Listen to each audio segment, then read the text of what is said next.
Hey guys, what is up, and I welcome you to a new episode of the League of Myths series. Please don't forget to throw in a like if you end up enjoying this episode. But without further ado, let us go to the first myth. This one submitted by Jacob. Can Gnar's ult stun against Anivia, Jarvan's, or Trundle's wall? So for this one, there's of course 3 test case scenarios. The first one is gonna be with Anivia, and as I turn into Mega Gnar, I use my ultimate on her right against her wall, and she simply goes through it. The second test case scenario was with Jarvan, and once again, as I turn into Mega Gnar, Jarvan uses his ultimate on me, and I try hitting him against his own ultimate. But much like Anivia, he simply goes right through it. And the last one is gonna be with Trundle. As he puts his pillar right behind him, I do the exact same thing, try to ulti him right onto it. But unfortunately, he goes right through it as well. The second myth submitted by Jackson. Can Braum still block off Urgot's Q even if it's used on a locked on target?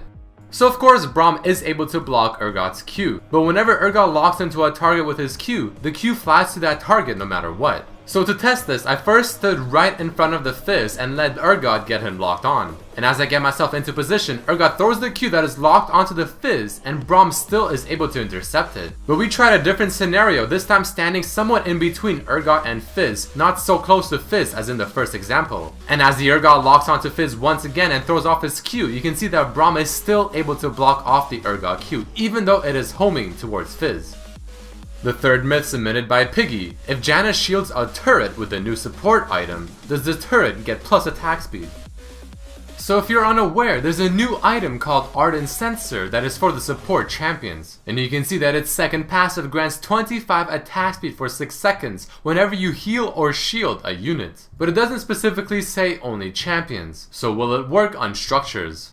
So in order to test that, I went to a structure attacking minions. You can see its attack speed was 0.83. I put on the shield and it switched to 1.04. Which is somewhat interesting and also makes it quite strong to be able to make the turret attack that much faster. So for all you support players, definitely remember this tip. The final myth of this episode. If Thresh hooks a black shielded target as they back to base, can he follow them to base?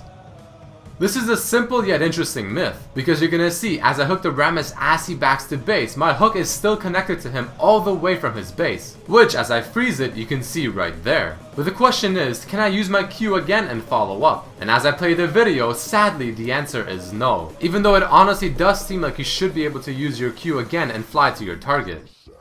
So that is unfortunately it for this episode of League of Myths. If you guys enjoyed this one, please don't forget to throw in a like and maybe share it with your friends. You can also have a chance to be featured in the next episode. All you have to do is submit your own myth down below in the comments underneath this video. Or you can tweet a myth at me at RedMercyLOL or on my Facebook fan page, also RedMercyLOL. But as always, I hope you guys enjoyed this episode and I hope to see you next time. Peace!